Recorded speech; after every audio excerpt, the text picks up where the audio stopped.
quelques petites fonctions avancées dans TerraGen.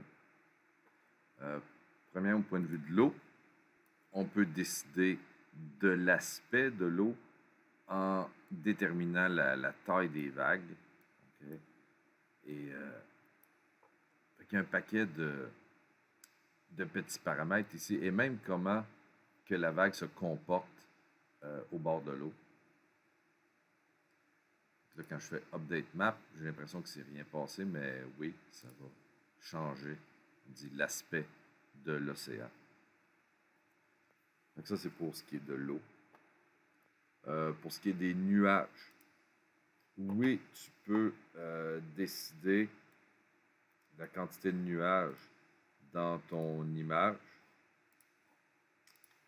Est-ce qu'il y a plus ou moins de nuages? Tu pourras expérimenter ça ici. Puis encore là, il y a la taille, un peu comme la taille des montagnes, il y a la taille des nuages qui vont apparaître dans ton paysage.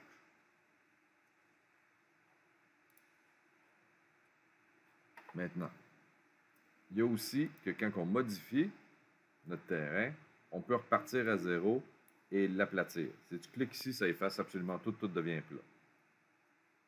Glaciate va donner un aspect de glaciation, Canyonize va donner un aspect plus de canyon.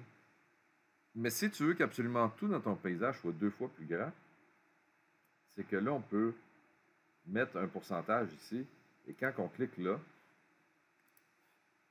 tout ce qu'on a va doubler en altitude. À l'inverse, si tu mets un chiffre plus petit que 100%, par exemple 20%, ben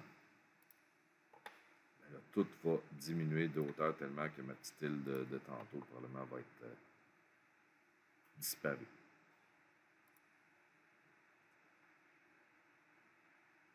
Donc, on peut aussi décider de quelle hauteur à quelle hauteur notre paysage se limite.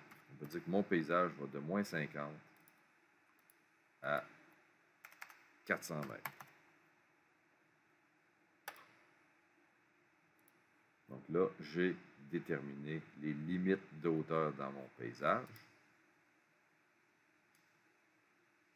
Et ça a fait réapparaître ma petite île de tantôt. Mais tu as vraiment le contrôle sur absolument tout ce qu'il y a dans ce paysage-là. Voilà pour quelques-unes des petites fonctions avancées.